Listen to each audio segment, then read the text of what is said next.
Hello दोस्तों, history with Anand sir मेरे इस यूट्यूब चैनल पर आप लोगों का स्वागत है। वैदिक काल पर हम लोग चर्चा कर रहे हैं। वैदिक काल के प्रथम भाग में हम लोग चर्चा किए आर्यों के संबंध में, आर्यों के भारत आगमन के संबंध में। अब हम लोग यहाँ से आगे बढ़ेंगे। हम लोग ये जान चुके हैं कि आर्य कौन थे, आर्य कहाँ से आए थे, आर्य क्यों आए थे भारत, और आर्यों की प्रकृति किस प्रकार की थी। मतलब अर्ध खानाबदोश या अर्ध यायावर जीवन वो जो है सो दक्षिणी रूस के इलाके में जीते थे। अपने मवेशियों के साथ वो मैदानों में विचरते रहते थे। अचानक से वहाँ से आर्यों का पलायन विश्व के विभिन्न क्षेत्रों में जो है सो होता है, और उसी क्रम में हम लोग पाते हैं क्या कि संस्कृत बोलने वाली जो शाखा थी वह कई उपशाखाओं में टूटकर ईरान के रास्ते भारत आती है, और भारत के सप्त सैंधव क्षेत्र में जो है सो बसती है ना। मतलब भारत का जो सप्त सैंधव का इलाका है, सिंधु, सरस्वती और पंजाब में बहने वाली 5 नदियों का जो ये प्रवाह क्षेत्र है, इसको हम लोग सप्त सैंधव क्षेत्र कहते हैं। मतलब भारत के पश्चिमोत्तर क्षेत्र में ये आर्य समुदाय आते हैं और क्रमशः आते हैं, है ना। मतलब कि विभिन्न कबीले समय समय पर आते हैं और भारत में जो है सो विभिन्न स्थानों पर ये बसते हैं, अपना कबीला स्थापित करते हैं, और एक नई संस्कृति जो है सो भारत में आरंभ होती है, जिसको हम लोग वैदिक संस्कृति के नाम से जानते हैं। हम लोग चर्चा कर चुके हैं कि वैदिक काल को 2 भागों में बांटा जाता है अध्ययन की सुविधा के लिए। एक को हम लोग ऋग्वैदिक काल कहते हैं और दूसरे को उत्तर वैदिक काल कहते हैं। तो वैदिक काल पर चर्चा हम लोग आरंभ करेंगे, और अब हम लोग ऋग्वैदिक काल से आगे बढ़ेंगे, ठीक है। अब ये जो आर्य थे तो ये नॉर्डिक प्रजाति से थे। ये जान लीजिएगा आप कि आर्य अगर प्रजाति की दृष्टि से देखा जाए तो आर्य नॉर्डिक प्रजाति के अंतर्गत आते हैं। और आर्य समुदाय जो भारत के पश्चिमोत्तर क्षेत्र में जो है सो बसता है, ये विभिन्न कबीलों के रूप में, है ना, जिसको वेद में मतलब ऋग्वेद में जिसको जन कहा गया है। तो विभिन्न अलग अलग प्रकार के कबीले या जन भारत के पश्चिमोत्तर क्षेत्र में जो है सो स्थापित होते हैं, और ऋग्वैदिक सभ्यता जो है सो भारत में आरंभ होती है, ठीक है। अब ऋग्वैदिक काल के में जो हम लोग आगे बढ़ेंगे तो सबसे पहले हम लोग स्रोतों की चर्चा करते हैं कि आखिर किन किन स्रोतों को आधार बना करके इतिहासकारों ने ऋग्वैदिक काल का निर्धारण किया है, ठीक है।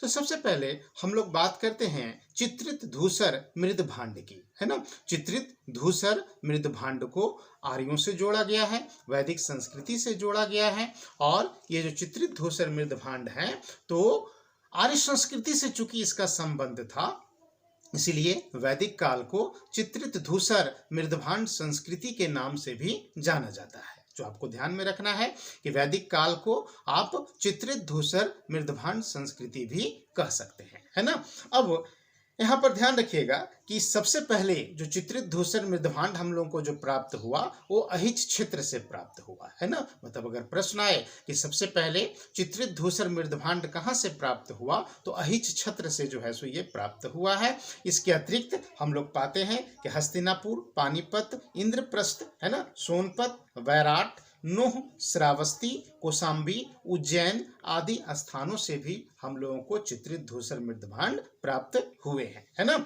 और इन मृदभांडों की जो तिथि है वो करीब 800 BC जो है सो मानी जाती है। मतलब कि चित्रित धूसर मृदभांड ये वैदिक संस्कृति के अध्ययन के एक प्रमुख स्रोत माने जाते हैं, ठीक है। इसी प्रकार से हम लोगों को हरियाणा के पास भगवानपुरा से एक 13 कमरों का जो है सो एक मकान का अवशेष प्राप्त हुआ है ना। इसको भी जो है सो ऋग्वैदिक काल से जो है सो जोड़ा गया है। हम लोग पाते हैं क्या कि भगवानपुरा के अतिरिक्त हम लोग देखते हैं कि पंजाब के नागर से और लुधियाना से भी इस प्रकार का प्रमाण हम लोगों को प्राप्त हुआ है। इसको ऋग्वैदिक काल से जोड़ा गया है ना। फिर हम लोग ऋग्वैदिक काल के अध्ययन के स्रोतों की बात करें तो इसमें सबसे इंपॉर्टेंट है बोगाजकोई अभिलेख, जिसको हम लोग मित्तनी अभिलेख के नाम से भी जानते हैं। ये जो बोगाजकोई अभिलेख या मित्तनी जो अभिलेख है करीब 1400 BC के आसपास का है ना।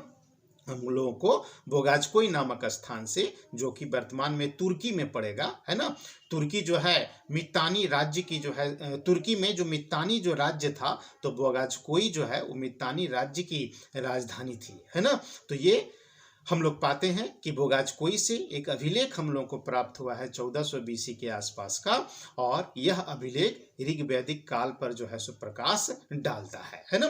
यह जो लेख है, जो बोगाजकोई जो लेख हम लोगों को जो प्राप्त हुआ है, तो उसमें हित्ती राजा, है ना, हित्ती राजा सुब्बिलिम्बा और मित्तानी राजा मती औजा, है ना, सुब्बिलिम्बा और मती औजा के बीच जो है सो एक शांति संधि हुआ था। उस शांति संधि से यह अभिलेख जो है सो संबंधित है, और इसमें 4 वैदिक देवताओं का जो है सो नाम है ना, जो कि संधि में साक्ष्य के रूप में जो है सो उपस्थित थे। ठीक है, 4 वैदिक देवता कौन कौन से थे? तो एक तो इंद्र, दूसरे मित्र, तीसरे वरुण और चौथे नासत्य, जिसको हम लोग अश्विन देवता भी कहते हैं, है ना। तो इंद्र, मित्र, वरुण और नासत्य या अश्विन, इनका उल्लेख जो है वो बोगाजकोई अभिलेख में हुआ है। ये बोगाजकोई अभिलेख ऋग्वैदिक काल पर प्रकाश डालता है। तो यह भी जो है सो एक स्रोत के रूप में उपयोग में लाया जाता है बोगाजकोई अभिलेख को। ये इसको हम लोग मित्तानी अभिलेख भी कहते हैं। ठीक है, 1400 बीसी के आसपास का है। वर्तमान में बोगाजकोई तुर्की में है। ठीक है ना। तो बोगाजकोई क्या था भाई? तो ये मित्तानी राज्य की जो है सो राजधानी था, है ना। इसी प्रकार से हम लोग पाते हैं कि 1600 बीसी के आसपास का एक और अभिलेख हम लोगों को प्राप्त होता है, जिसको हम लोग कस्सी अभिलेख कहते हैं, है ना। ईरान, सीरिया, तुर्की वगैरह का जो इलाका आप देख रहे हैं, वहां से कई इसी प्रकार के अभिलेख हम लोगों को प्राप्त होते हैं, जिसमें कस्सी और बोगाजकोई जो है वो महत्वपूर्ण है। तो कस्सी अभिलेख 1600 बीसी के आसपास का है, और इसमें कहा गया है कि ईरानी आर्यों की जो है सो शाखा, है ना, वो भारत की ओर गई। मतलब कि कस्सी अभिलेख में उल्लेख मिलता है कि ईरानी आर्यों की शाखा जो है वो भारत की तरफ बढ़ी या भारत की तरफ गई। ठीक है, तो ऋग्वैदिक काल पर प्रकाश डालने के लिए, है ना, इतिहासकार जो स्रोत उपयोग में लाते हैं, तो मुख्य रूप से चित्रित धूसर मृदभांड, है ना, फिर कुछ भवन के अवशेष हम लोगों को प्राप्त हुए, बोगाजकोई अभिलेख, कस्सी अभिलेख, लेकिन सबसे महत्वपूर्ण जो स्रोत प्रयुक्त होता है ऋग्वैदिक काल के निर्धारण के लिए, वह ऋग्वेद है ना। ऋग्वेद को डिटेल्स में हम लोग वैदिक साहित्य के अंतर्गत देखेंगे। फिलहाल इतना जान लीजिए कि ऋग्वैदिक काल या पूरे वैदिक काल का निर्धारण मुख्य रूप से वेदों पर ही जो है सो आधारित है। पुरातात्विक स्रोत हम लोगों को कम प्राप्त हुए हैं, और जो भी प्राप्त हुए हैं वो इतिहास को निर्धारित करने के लिए पर्याप्त नहीं है। इसलिए हम लोगों को साहित्य पर, खास करके वैदिक साहित्य पर जो है सो निर्भर रहना पड़ता है। ठीक है, अब देखिए ऋग्वेद जो है, तो साहित्य में इसकी डिटेल्स चर्चा करेंगे। थोड़ा सा जानकारी यहाँ पर रख लीजिए। इसमें 10 मंडल हैं, मतलब सिंपल भाषा में इसमें 10 अध्याय हैं, है ना। इसमें 1028 सूक्त हैं और 10,462 श्लोक हैं, है ना। एक सूक्त के अंतर्गत कई श्लोक आते हैं, तो ध्यान रखिएगा। इसमें 1028 सूक्त हैं और 10,462 जो है इसमें श्लोक है। यह जो 10 मंडल है, तो इसमें माना जाता है कि दूसरा से 7वां मंडल सबसे प्राचीन है, और सबसे नया जो मंडल है, सबसे बाद का जो मंडल है, वो 1 और 10 है। मतलब पहला और 10वां मंडल सबसे बाद का है, दूसरा से 7वां सबसे प्राचीन है। ठीक है, तो ऋग्वेद के साथ साथ हम लोग पाते हैं क्या कि बोगाजकोई अभिलेख, कस्सी अभिलेख, फिर कुछ भवन के अवशेष और चित्रित धूसर मृदभांड, है ना, का उपयोग जो है हम लोग पाते हैं कि ऋग्वैदिक काल को निर्धारित करने में किया गया है। ये कुछ प्रमुख स्रोत हैं जो आपको ध्यान में रखना है। याद रखिएगा, बोगाजकोई अभिलेख 1400 बीसी और कस्सी अभिलेख 1600 बीसी। ठीक है, अब देखिए भारत में जब आर्यों का आगमन होता है, ठीक है, हम लोग चर्चा कर चुके कि कबीला के रूप में जो है सो ये लोग आते हैं, और जब ये लोग दक्षिणी रूस के इलाके से जब चले थे, मतलब संस्कृत बोलने वाली शाखा जब चली, तो रास्ते में ये कई उप शाखाओं में जो है सो टूट गई, है ना। और इन्हीं शाखाओं या उप शाखाओं को जो है सो ऋग्वेद में जन या कबीला कहा गया है। अब इसमें से मान लीजिए कि एक कबीला भारत आया, यहाँ पर बसा, फिर कुछ वर्षों के पश्चात दूसरा कबीला आया। इस प्रकार से जो है सो हम लोग पाते हैं कि शताब्दियों तक ये प्रक्रिया जो है सो चलती रही और भारत में बहुत सारे जो है सो कबीले स्थापित हुए, है ना, ऋग्वैदिक काल में। अब हम लोगों को ये देखना है कि आखिर ये जो ऋग्वैदिक जो आर्य थे या ऋग्वैदिक आर्य जो कबीले थे, तो उन लोगों का भौगोलिक ज्ञान किस प्रकार का था। ठीक है, तो हम लोग पाते हैं क्या कि चूंकि ऋग्वेद जो है वो ऋग्वैदिक काल को निर्धारित करने का सबसे प्रमुख साधन है, तो हम लोग पाते हैं कि ऋग्वेद में बहुत सारा भौगोलिक जानकारी जो है सो दिया गया है और इन भौगोलिक जानकारियों के आधार पर हम लोग ये पता लगा सकते हैं कि ये जो ऋग्वैदिक आर्य जो थे इनका विस्तार किन क्षेत्र में था, है ना, किन क्षेत्र से, किस क्षेत्र से ये परिचित थे और किस क्षेत्र से ये परिचित नहीं थे, ये भौगोलिक ज्ञान के आधार पर हम लोग पता लगा सकते हैं। ठीक है, तो हम लोग को ये पता है कि ऋग्वैदिक आर्य ईरान के रास्ते जो है सो भारत आए थे, है ना। अब हम लोग पाते हैं कि ईरानी ग्रंथ जो जिंद अविस्ता है और हमारा जो ऋग्वेद है, तो जिंद अविस्ता और ऋग्वेद में बहुत सारी समानताएं हम लोगों को जो है सो दिखाई देती है ना। इससे यह स्पष्ट होता है कि ईरान आर्यों का जो है सो एक शरण स्थली था, मतलब कि ईरान में कई वर्षों तक वो रुके और ईरान के पश्चात वो भारत के सप्त सैंधव क्षेत्र की ओर रुख करते हैं, है ना। अब क्या है कि सप्त सैंधव क्षेत्र में जो है सो ये बसते हैं। ठीक है, अब ये सप्त सैंधव क्षेत्र हम लोग चर्चा कर चुके, सिंधु नदी, सरस्वती नदी और पंजाब में बहने वाली 5 नदी, है ना, मतलब टोटल जो 7 नदी है, इसके प्रवाह क्षेत्र को ही सप्त सैंधव क्षेत्र के नाम से हम लोग जानते हैं, है ना। तो ऋग्वेद का जो नदी सूक्त है ना, ऋग्वेद का जो 10वां जो मंडल है, तो 10वें मंडल में एक नदी सूक्त है। इस नदी सूक्त में 19 नदियों का जो है सो उल्लेख किया गया है ना। इन 19 नदियों के आधार पर यह पता चलता है कि ऋग्वैदिक जो संस्कृति थी तो उसका संकेंद्रण किन इलाकों में जो है सो था। ठीक है, तो 19 नदियों का जो है सो उल्लेख किया गया है। उसमें कहा गया है कि पूरब में गंगा, है ना, और पश्चिम में कुभा या काबुल, मतलब कि जो ये 19 नदी का जो जिक्र इसमें किया गया है नदी सूक्त में, इसमें सबसे पूरब में की नदी गंगा का उल्लेख है और सबसे पश्चिम की नदी कुभा या काबुल का जो है सो उल्लेख है ना। इसके अतिरिक्त यमुना, सरस्वती, रावी, सतलज, चेनाब, ब्यास, झेलम आदि का भी उल्लेख है। सिंधु का मुख्य रूप से जो है सो उल्लेख किया गया है। नदियों की चर्चा आगे जब ऋग्वैदिक नदियों को हम लोग डिटेल्स में देखेंगे तो वहां पर हम लोग इनकी बारीकियों को समझेंगे, है ना। तो सिंधु का जो है सो मुख्य रूप से उल्लेख हम लोग देखते हैं कि किया गया है। सबसे अधिक बार उल्लेख भी सिंधु नदी का ही किया गया है ऋग्वेद में, है ना।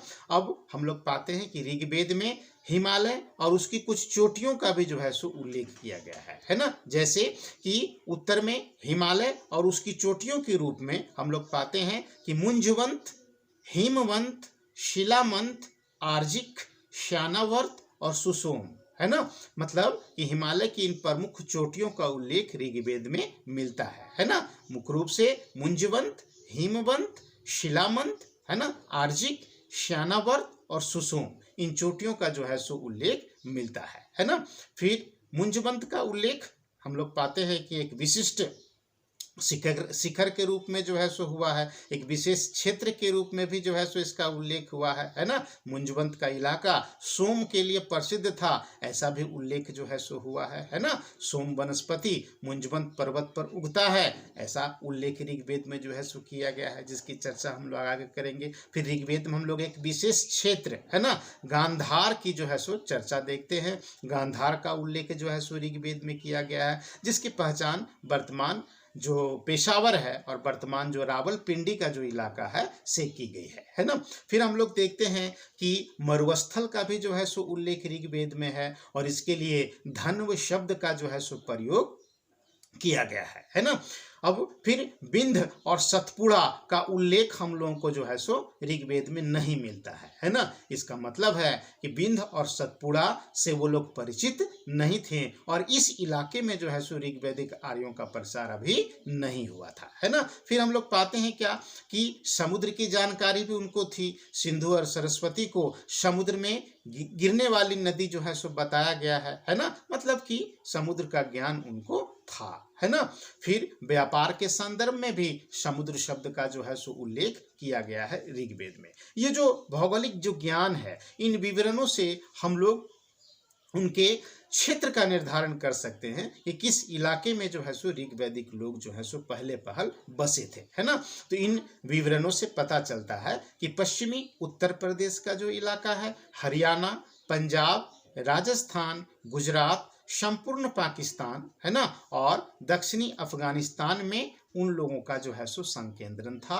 ऋग्वैदिक आर्यों का जो है सो संकेंद्रण था, है ना।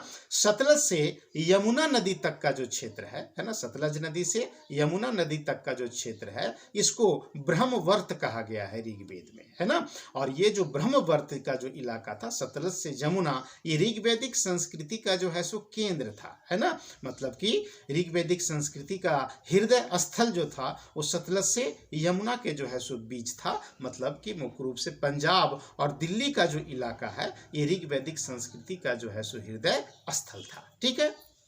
अब देखिए, ये आर्य लोग जब भारत आए थे, है ना, तो भारत में हम लोग पाते हैं क्या कि इनका संघर्ष हुआ। किनसे संघर्ष हुआ? तो आर्यों के विभिन्न कबीलों के बीच भी संघर्ष हुआ और अनार्यों के साथ भी जो है सो संघर्ष हुआ, है ना। इन्हीं अनार्यों को जो है सो ऋग्वेद में दस्यु कहा गया है। मतलब ऋग्वेद में दास और दस्यु शब्द का जो है सो प्रयोग किया गया है। दस्यु तो अनार्य लोगों को कहा गया है। दास कौन थे? तो ये आर्य ही थे, लेकिन आर्यों की पूर्ववर्ती शाखा थे, है ना। पूर्ववर्ती शाखा का मतलब कि जैसे मान लीजिए कि आर्यों का एक कबीला जो है सो भारत में आकर के बस गया, ठीक है। अब मान लीजिए कि 25 साल के बाद या 30 साल के बाद, है ना, या एक निश्चित अंतराल के पश्चात आर्यों की दूसरी शाखा जो है सो वो भारत पहुंची, है ना। तो पहले से आर्यों की जो शाखा रह रही थी, उसने बाद में आए हुए शाखा का विरोध किया और इनमें जो है सो संघर्ष हुआ। तो क्या हुआ कि बाद में आया हुआ जो आर्यों का जो शाखा था या कबीला जो था, वो पहले से रह रहे कबीले को जो है सो पराजित कर देता है और उसको अपना दास या गुलाम बना लेता है ना। मतलब कि दास लोग कौन थे? तो ये आर्यों की ही पूर्ववर्ती शाखा के लोग थे जो भारत में जो है सो बसे थे और बाद में आई शाखा ने जो है सो उनको पराजित कर उन्हें अपना दास या गुलाम बना लिया था, ठीक है ना। मतलब दास आर्य थे लेकिन दस्यु अनार्य थे, ठीक है।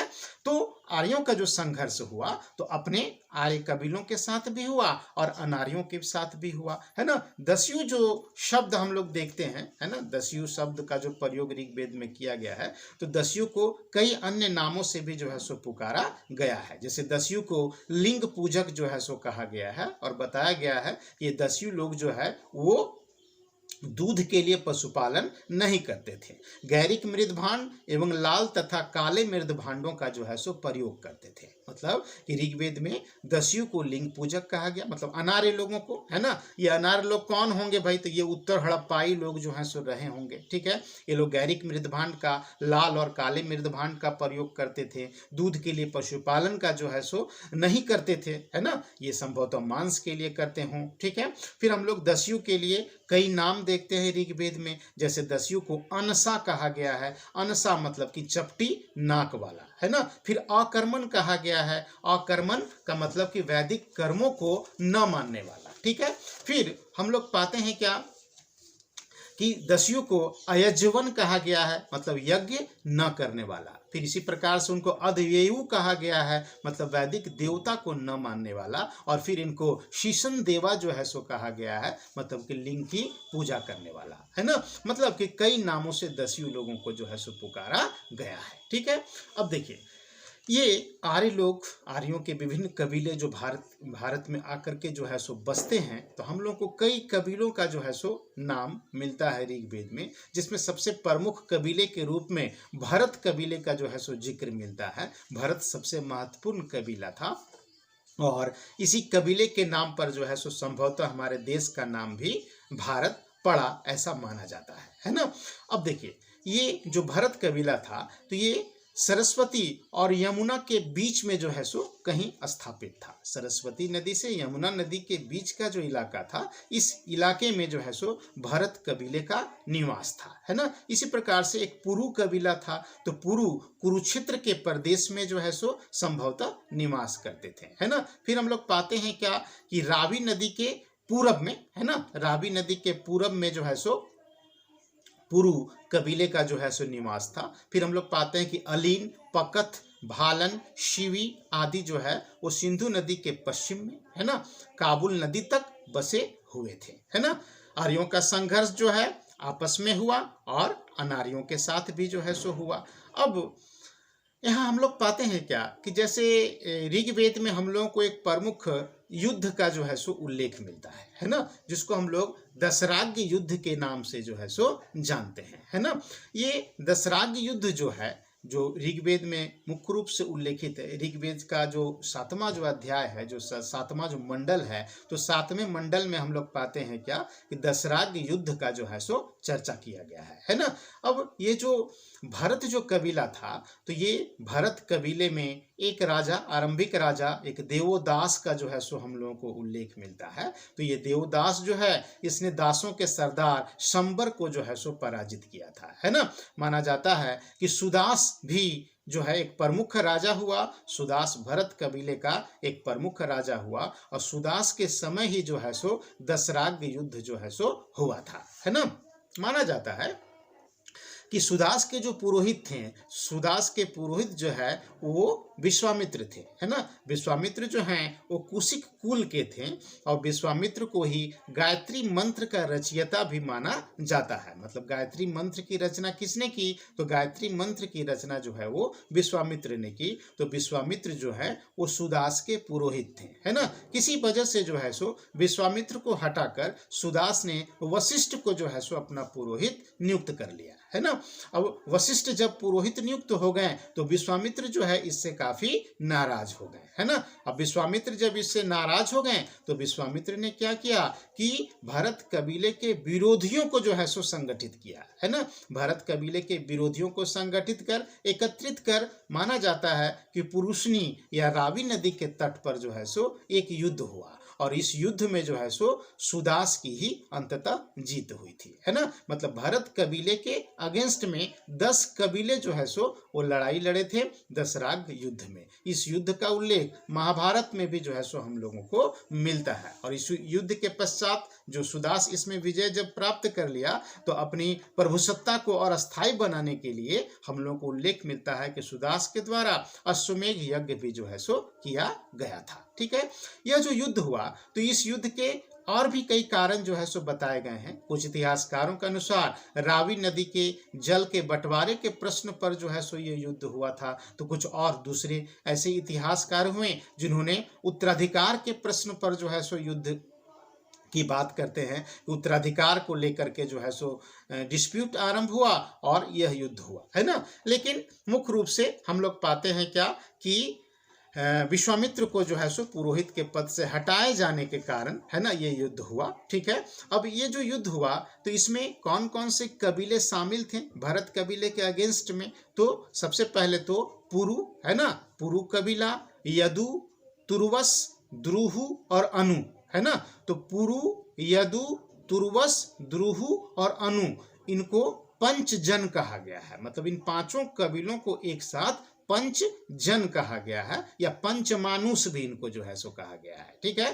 तो पुरु, यदु, तुर्वस, द्रुहु और अनु, है ना, ये 5 कबीले। और दूसरे 5 कबीले कौन थे, तो एक पकत था, एक भलानत था, एक विषानी था, एक अकिन्न था और एक सीवी था। मतलब ये 10 कबीले जो हैं वो भरत कबीले के अगेंस्ट में जो है सो लड़ाई लड़े थे। इसमें एक तरफ तो माना जाता है कि सुदास था और दूसरी तरफ ये 10 कबीला, है ना। इस 10 कबीले में सबसे जो शक्तिशाली था, ऐसे तो ओवरऑल सबसे शक्तिशाली भरत कबीला था, लेकिन ये जो 10 जो कबीले थे इसमें सबसे शक्तिशाली पुरु कबीला था। और माना जाता है कि पुरु कबीले का जो राजा था, है ना, जिसका नाम हम लोग पाते हैं कि पुरुत्सा, है ना, पुरुत्सा जो है सो वह पुरु कबीले का राजा था, वो भी युद्ध में मौजूद था और इस युद्ध में पुरुषा की जो है सो मृत्यु भी हुई थी, ऐसा उल्लेख हम लोगों को जो है सो मिलता है ना।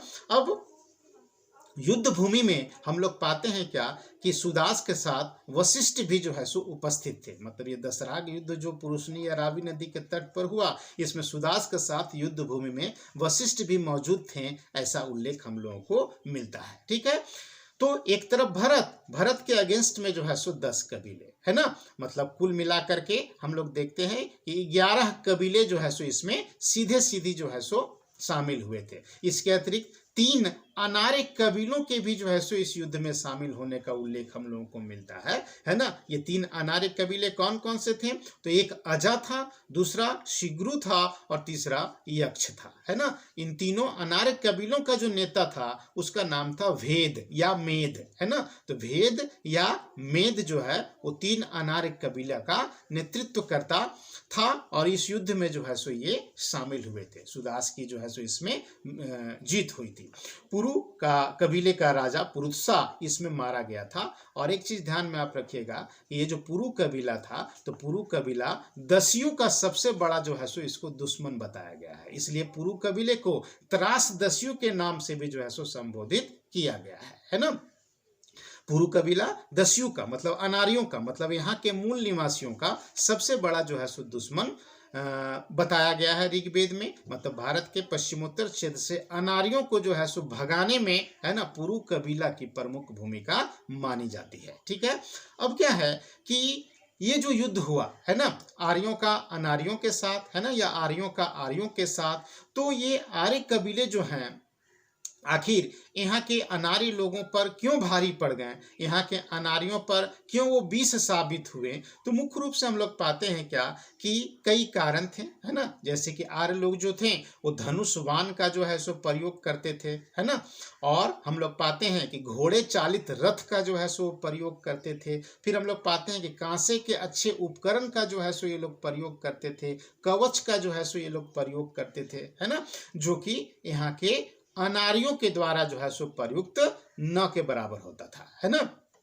इस वजह से ये आर्य लोग जो हैं वो सफल हुए, है ना, वो यहाँ के लोगों पर जो है सो भारी पड़े। अब जो वान प्रयोग में लाया जाता था, है ना, जो तीर जिसको हम लोग कहते हैं जो प्रयोग में लाया जाता था ऋग्वैदिक काल में, तो उल्लेख मिलता है कि उसका जो वान होता था तो वो विषाक्त होता था, जहर में पिरोया हुआ वो होता था और सिंह के मुख वाला होता था। पशुओं के सींग से जो है सो उसको बनाया जाता था। फिर तांबे के मुख वाला भी जो है सो हम लोग पाते हैं क्या कि तीर का निर्माण होता था। फिर बर्छे का प्रयोग होता था, भाले का प्रयोग होता था, फरसा का प्रयोग होता था, तलवार का भी जो है सो प्रयोग होता था, है ना, आर्यों के द्वारा। ठीक है, तो यहाँ पर क्या है कि यहाँ पर आज जो हम लोग ये चर्चा किए तो मुख्य रूप से आर्यों के भौगोलिक विस्तार को और दसराग युद्ध को जो है सो समझने का हम लोग प्रयास किए, है ना।